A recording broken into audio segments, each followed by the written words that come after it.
Welcome back to the GT Cup season opener here at Donington Park. Now, many of the cars we see on the grid in GT Cup are quite familiar and things that you will see on the road. One that perhaps you might not see on the road quite so much is the Mosler, and here to tell us a bit more about it is Martin Short. Now, Martin, you are Mr. Mosler, I believe. What can you tell us about this car? Well, Moslers have been around for about 25 years in America, and in this country probably the last 10 years since I imported the first car over. And I've been racing and building them all that time, and we've been all over the world, as far afield as Australia and Daytona. And we've had a GT3 variant, which we've been racing in British GT, but because we're a small car manufacturer, we got essentially equalised to the back of the grid, so we weren't allowed to be competitive against FIA cars. So we built this car, which externally looks very similar, but underneath is a much stiffer chassis and higher aerodynamics, a high downforce car, which makes it very nimble. Underneath it, the normal Moslers have got a 7-litre engine with around 600 horsepower, including the road cars, I might add. But this one's got a 5.7 litre engine with about 450 horsepower, and the reason being was that I didn't want to come into this championship with a all-conquering car that upset everybody else. So it's still a very fast car, but now I don't have much horsepower, so it makes life a lot more difficult for me to try and get past people. Hi Jordan, it's great to see Chevron back in the GT Cup again this season. Now, I believe it's been a bit of a busy winter for you guys. Yeah, we've come forward this year with a brand new GT3 car, so we've tried our best to put it together over the 6 months, the time we've had. We've done a few test sessions now and then, so it's slowly starting to gel together, but still a few teething problems, but we've had good running in the dry. It's just trying to get something set up for the wets, pretty more difficult, shall we say. Yeah, well, we can see the GT3 car behind you there, and then your dad's car is the old car from last year. What are the differences between the two? The main difference is that it's 4 inches wider either side, so we've got a bit more tracking for turning, etc. And obviously the big difference is the engine. We're now running a V6 engine, which is obviously about 425 brake horsepower compared to the 2 litre, which is about 230 brake horsepower. That's quite a difference. Now, you said you've had dry testing, but you've not yet had any wet testing, which isn't handy, really, considering today, is it? How has it been going in the wet? To be fair, it's been fairly awful in the wet, because we still haven't managed to get a traction control settings put on the car yet. So obviously we're trying to do everything through feeling it, but it's proving more difficult than what I thought it'd be. So it's a work in progress at the moment, but you're heading in the right direction. Yeah, definitely heading in the right direction as far as dry testing goes. So just praying now for more rain, I suppose, for wet testing. Well, it's almost time now for the final race of the day, and for the first time all day it's almost stopped raining. Now, the grid for this race was determined by the fastest lap from the previous race, which means we've actually got a Group 2 car on pole position. It is the Porsche of Nick Whale. Now, that car did really well in its first race with Harrier early on.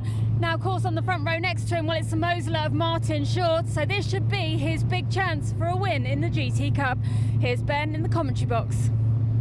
Thanks, Charlie. The rain has abated at least a little bit from where we were with the earlier race, but it is still very, very tricky conditions confronting the drivers out around the undulations of the Donington Park circuit. The car's off now behind the safety car on the formation lap, and this is how they're going to line up with in pole position Nick Whale, alongside him Martin Short. Row 2 is Derek Johnston and Dan Stringfellow. Lee Molden, excellent 5th place to lead the Group 3 runners, with then Jordan Witt. A lot of work to do from the back of the grid, but he's a quick driver, so we'll watch his progress with interest as away we go.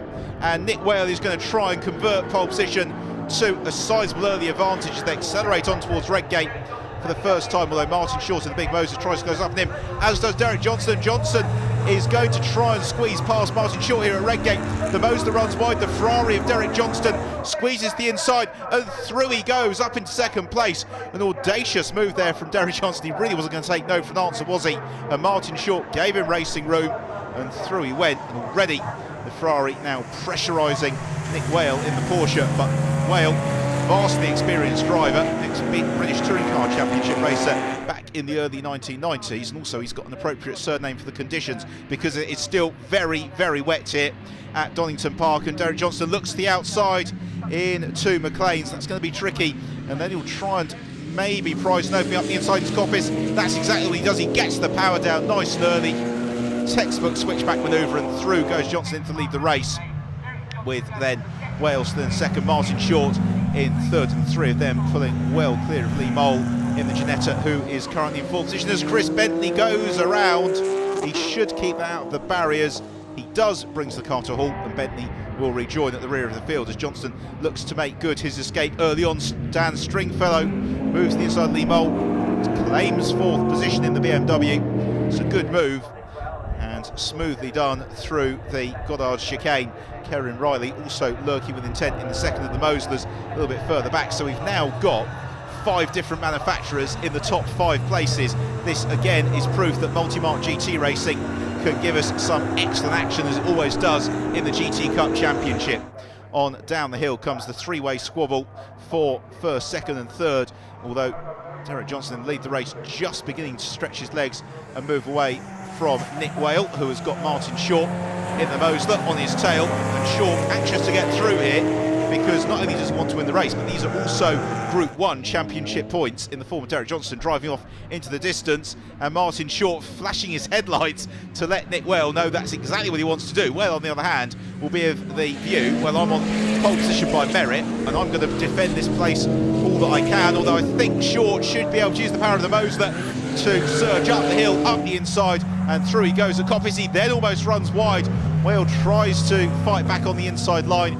He's not quite close enough to do it, and up into second place goes Martin Short as Peter Smallwood and Jordan Witt have a good scrap, as Witt from the rear of the field is just steadily picking his way up through the order.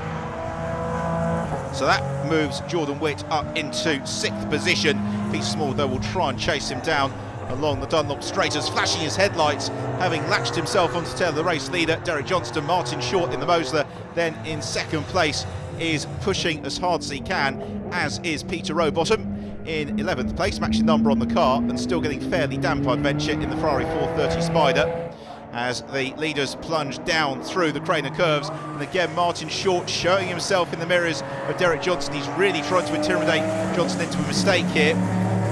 For the moment, though, Johnston in the Ferrari 458 just doing what he needs to do, which is stick to the racing line and make Martin Short do this the hard way and try and drive around him. And at the moment, Martin not quite able to do that, so turning into McLean's once more, and then climbing uphill toward Coppice come the two leaders. This has been a really good tussle, though, throughout the race. Cat and mouse scrap, because the Mosler has got so much straight line speed when it can use it, and in these conditions that's very difficult to do.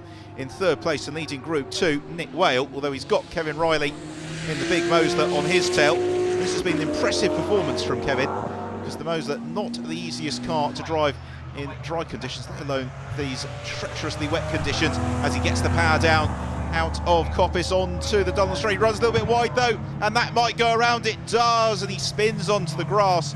He should get that stopped in time though to avoid the barriers as he slides across the grass. The checker flag has come out, and Derek Johnston did hold off Martin Short to take the victory, and he punches the air in delight. It was a super drive in tricky conditions. So here are the final results, with the win for Johnston from Short, then Nick Whale third and winning Group 2, Lee Mole next to them fourth, and he claims Group 3 honours. In terms of the group winners, well, Group 1 it was Derek Johnston from Martin Short and Kevin Riley. In Group 2 then Nick Whale from Peter Smallwood and David Witt, and Group 3 Lee Mole doing the double from Colin Broster and Chris Bentley rounding out the podium. But yeah, I wanted that win real bad. I bet you did. And new car for you, how's that going? No, well, I had this car last year, but we didn't really race it. We couldn't race it in this championship because of the regs. So it's first time out, and I've not drove for 6 months, so a win is just perfect. Well, Nick, another great result for you guys, another group win. This means that you and Harry both have a win apiece. I suppose that makes things fairer going home tonight. Yeah, a bit of a celebration in the car rather than yesterday when, lap 1 Harry terminated. So that was a little different. But no, it was great fun. Wanted to live with the bigger cars.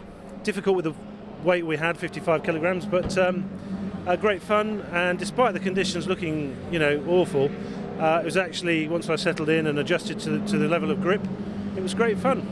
Well, Lee, perfect day for you, really. No, it was 3 out of 3. I'm really pleased. I'm glad the weather got grim at the end, but no, it was good. Yeah, really enjoyed it. Great weekend. Yeah, as much as you seem to like the wet, I'm really hoping it's not like this next time. It's just stopping. So, racing's over and now the rain stops. Well, that's it for this triple header race weekend at Donington Park. Now, it may have been a somewhat soggy season opener for the GT Cup Championship, but the racing has been anything but predictable, with 3 different marks and 3 different winners taking the top step of the podium this weekend. Do join us next time when we'll be heading to the home of British Motorsport, Silverstone. But from here, it's goodbye.